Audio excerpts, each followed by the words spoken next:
नमस्कार साथियों, कैसे हो आप सभी लोग? उम्मीद करता हूँ कि स्वस्थ होंगे, मस्त होंगे और अपनी तैयारी में मशगूल होंगे। साथियों, काफ़ी दिनों से बीएसटीसी वाले जो विद्यार्थी हैं हमारे, जो पुराने विद्यार्थी भी हैं और जो हमारे टेस्ट सीरीज़ से भी जुड़े हुए थे विद्यार्थी, उन सभी विद्यार्थियों के मैसेज आ रहे थे कि सर बीएसटीसी की जो लिस्ट है वो अभी तक आई नहीं है, हमने काउंसलिंग करा दी, लेकिन अभी तक पहली लिस्ट नहीं आई है। क्योंकि साथियों आप सभी को पता है कि अक्सर होता क्या है कि जब बीएसटीसी की आपकी जो जो अलॉटमेंट लिस्ट होती है, जब आप काउंसलिंग की प्रक्रिया शुरू होती है, उसके 10 से 15 दिन के बीच में 10 से 15 दिन के अंतराल में आपकी लिस्ट जारी हो जाती है। लेकिन अभी हुआ क्या है? अभी माजरा ये हो गया आपका कि लगभग 1 से डेढ़ महीना हो गया, लेकिन बीएसटीसी की पहली लिस्ट है, वो अभी तक अलॉटमेंट नहीं हुई है और अभी-अभी ये कुछ एक न्यूज़ वायरल हो रही थी कि बीएसटीसी वाले अब शिक्षक नहीं बन सकते, क्योंकि 18 माह की डिग्री को सुप्रीम कोर्ट ने क्या कर दिया है, उसको खारिज कर दिया है कि 18 माह की जो डिग्री है, उसको आप वैलिड नहीं मान सकते। तो एक तरफ तो वो न्यूज़ चल रही है, दूसरी तरफ ये न्यूज़ आ रही है कि सर बीएसटीसी की पहली लिस्ट अभी तक जारी नहीं हुई है, नया सेशन कब शुरू होगा, फिर हमारा टाइम पीरियड भी कम हो जाएगा, क्या हमारी डिग्री है वो 18 माह की काउंट होगी? तो मैं आप सभी को बता देता हूँ कि जो राजस्थान से रेगुलर बीएसटीसी कर रहे हैं, भले ही आपका सत्र लेट शुरू होगा, लेकिन वो डिग्री आपकी 2 साल की वैलिड होगी। तो पहला तो ये आप बिल्कुल निश्चित होकर रहिए, आपकी जो राजस्थान से आप जो भी बीएसटीसी कर रहे हैं, आपकी बिल्कुल वैलिड डिग्री रहेगी, है ना? तो डीएलएड वालों के लिए सबसे मेन मुद्दे की बात है कि जो डीएलएड कर रहे हैं या करने की सोच रहे हैं, जो ये सोच रहे हैं कि सर नया सत्र अभी तक शुरू नहीं हुआ है, तो क्या होगा? तो मैं उनको बता दूँ कि अक्सर क्या होता है कि नया सत्र शुरू होते-होते लेट हो जाता है। आप सबको पता है कि डीएलएड वालों के जो ऑलरेडी डीएलएड कर रहे हैं, उनके एग्ज़ाम अब शुरू हुए हैं, अब एग्ज़ाम चल रहे हैं उनके। तो सबसे मेन मुद्दा था, बच्चों के कमेंट भी आ रहे थे, आप सभी कॉल भी कर रहे थे कुछ विद्यार्थी कि सर हमें बताइए कि बीएसटीसी की हमारी पहली लिस्ट कब जारी होगी, हमें कब कॉलेज अलॉटमेंट होगी। तो साथियों मैं आपको बता दूं कि जो ये आपकी बीएसटीसी जो एग्जाम कंडक्ट कराने वाली जो संस्था है, जो आपका बीकानेर का पंजीयक विभाग है, उसमें जो पंजीयक की जो पोस्ट होती है, मतलब जो आपका मेन पंजीयक होता है, उसकी पोस्ट पिछले 1 डेढ़ महीने से खाली चल रही थी, है ना? जो आपका जो फाइनल जिसके हस्ताक्षर होते हैं ना, जिसके द्वारा जो फाइनल टच देकर जब लिस्ट जारी की जाती है, उस पंजीयक की पोस्ट खाली थी। अब पंजीयक की पोस्ट खाली थी, मान लो आप किसी संस्था में जुड़े हो और उसकी जो मेन पोस्ट है वो खाली है, तो आप उसके ऑर्डर के बिना तो कुछ नया काम कर नहीं सकते ना। तो हुआ क्या था कि जो बीकानेर का पंजीयक विभाग है आपका, शिक्षा विभाग में शिक्षा संकुल में क्या था, पंजीयक की पोस्ट खाली थी। अब पंजीयक की पोस्ट खाली है, तो लिस्ट जारी हो नहीं सकती। तो इसी वजह से आपके देरी हो रही थी। पिछले 1 से डेढ़ महीने से आपके पंजीयक की पोस्ट खाली थी। पंजीयक की पोस्ट खाली होने से आपकी लिस्ट निकलने में देरी हो गई थी। क्योंकि आप सबको पता है कि काउंसलिंग में ज़्यादा टाइम नहीं लगता है। काउंसलिंग होने के बाद में 10 से 15 दिन के बीच में आपकी लिस्ट जारी हो जाती है। तो सबसे बड़ा मुद्दा था आपकी पंजीयक की पोस्ट खाली, फिर आपके इलेक्शन भी आ गए, आचार संहिता भी लग गई। मतलब सारे जितने भी टीचर वगैरह सरकारी स्टाफ था वो सारा आपका इलेक्शन में बिज़ी हो गया, है ना?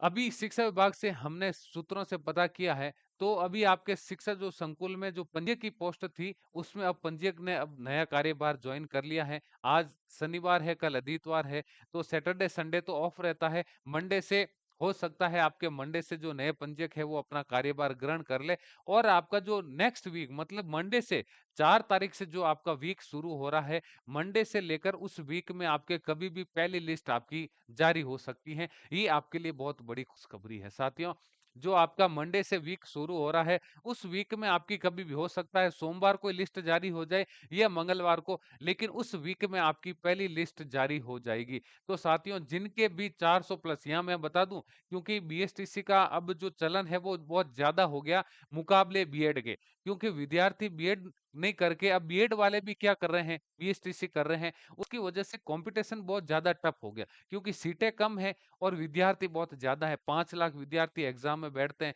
सीटें आपकी उसकी इतनी है नहीं, तो कॉम्पिटिशन बहुत हाई है।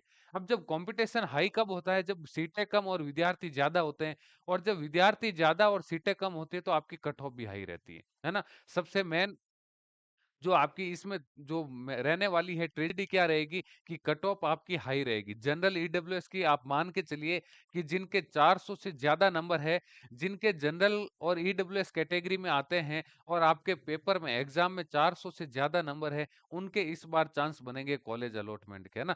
400 से प्लस मान के चलिए, 400 से कम मत मान के चलिए, है ना। और कैटेगरी वाले हैं तो वो अपने अकॉर्डिंग 5-10 नंबर 20 नंबर ऊपर नीचे करके देख लेना। लेकिन जनरल और ईडब्ल्यूएस की मैं मान के चलो कि 400 प्लस जिनके नंबर है उनको कॉलेज अलॉट होगी। आपकी पहले वीक में अगर पहली लिस्ट आपकी अलॉटमेंट लिस्ट जारी हो जाती है, तो आपकी जैसे ही उस प्रोसेस को कंप्लीट जैसे ही हुआ, आपका मान लो 15-20 दिन में जैसे ही पहली लिस्ट जारी होगी, तो आपके सामने एक टाइम टेबल जारी कर दिया जाएगा कि इस तारीख से आपको कॉलेज में अलॉट करना है, जो भी आपको सारा कुछ आपको बता दिया जाएगा ना। तो पहली लिस्ट हो सकता है, क्योंकि जैसा कि सूत्रों से बात हुई है, मतलब सूत्र क्या, जो आपके पंजीयक विभाग है शिक्षा संकुल, उससे जैसे हमने बातचीत करी तो बोला गया है कि भाई पंजीयक की पोस्ट खाली थी, उस वजह से आपकी पहली लिस्ट जारी नहीं हो पा रही थी। अब हो सकता है क्योंकि पंजीयक ने अपना पदभार ग्रहण कर लिया है, पंजीयक का जो पद खाली था वो पूरा हो गया है।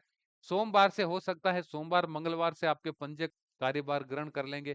जैसे ही कार्यभार ग्रहण करेंगे, लिस्ट जारी है, रिजल्ट सारा कुछ तैयार है, बस एक केवल और केवल पंजीयक के हस्ताक्षर की कमी थी और पंजीयक ने आपका पदभार ग्रहण कर लिया, तो पहली लिस्ट भी अब जल्दी जारी हो जाएगी। मैं उम्मीद करता हूं कि आपकी अगले वीक, मतलब सोमवार से जो वीक शुरू हो रहा है, उस वीक में कभी भी आपके लिए पहली लिस्ट जारी हो जाएगी। तो जितने भी विद्यार्थी जिन्होंने अच्छी तैयारी करी है और जिनके 400 से ज्यादा नंबर आ रहे थे, तो वो मान के चलिए कि पहली लिस्ट में आपके नंबर आने के चांस ज्यादा हैं। जैसे ही पहली लिस्ट जारी होगी, मैं आपके सामने लाइव मुखातिब होगा और आपको बता दूंगा कि किस किन को कौन कौन सी कॉलेज अलॉट हुई है और किन को कॉलेज अलॉट नहीं हुई है ना। तो साथियों, निश्चित रहिए, आराम से रहिए और अपनी तैयारी में मशगूल रहिए। जैसे ही पहली लिस्ट, मैं कह रहा हूं कि पहले वीक में आपके, जो आपका नेक्स्ट वीक आ रहा है उसमें आपकी कॉलेज अलॉटमेंट की लिस्ट जारी हो जाएगी। इधर उधर की अफवाहों में आपको ध्यान नहीं देना है, बिल्कुल निश्चित होकर अपना एक लक्ष्य निर्धारित करो। क्योंकि आप डीएलएड किसके लिए कर रहे हो? शिक्षक बनने के लिए कर रहे हो। किसके लिए कर रहे हो? आपका जो सपना शिक्षक का है, तभी तो आप डीएलएड कर रहे हो, है ना। तो अपना सपना शिक्षक है, तो डीएलएड जैसी आपको लग गया कि मेरे 400 से प्लस नंबर है, मुझे पहली नहीं तो दूसरी लिस्ट में मुझे कॉलेज अलॉटमेंट हो जाएगी, तो आपको क्या करना है, डीएलएड के साथ साथ में शिक्षक भर्ती की तैयारी शुरू कर देनी है ना। इधर उधर की अफवाहों में इधर उधर का समय अपना को खराब नहीं करना है। ये जो 2 साल का जो समय होगा आपका डीएलएड का, उस 2 साल को अगर आप शिक्षक भर्ती की तैयारी भी साथ साथ में करते हैं ना, तो जैसे ही आपकी डीएलएड कंप्लीट होगी 2 साल में, आप 2 साल कंप्लीट होते ही आपकी तैयारी इतनी मजबूत हो जाएगी कि जो विद्यार्थी डीएलएड करने के बाद में सोचेंगे कि मुझे अब रीट की या शिक्षक की तैयारी करनी चाहिए, उसके मुकाबले आप कई गुना आगे चलोगे ना। तो इधर उधर व्यर्थ बातों में, व्यर्थ दोस्तों के साथ में इधर उधर घूमना फिरना, अपना जो टाइम खराब कर रहे हो ना, उसको कम कर दीजिए। और शिक्षक बनने का सपना है तो शिक्षक भर्ती की तैयारी अभी से शुरू कर दीजिए। चलिए साथियों, उम्मीद है कि आपको ये जानकारी अच्छी लगी होगी, क्योंकि जानकारी इसलिए मैं आपके सामने वीडियो लेकर आया हूं क्योंकि काफी सारे विद्यार्थियों के कमेंट आ रहे थे, मैसेज भी आ रहे थे, कॉल करके भी पूछ रहे थे बार बार कि सर पहली लिस्ट कब जारी होगी। तो साथियों, निश्चित होके रहिए, इस जो नेक्स्ट वीक है उसमें आपकी पहली लिस्ट जारी हो जाएगी। जय हिंद, जय भारत।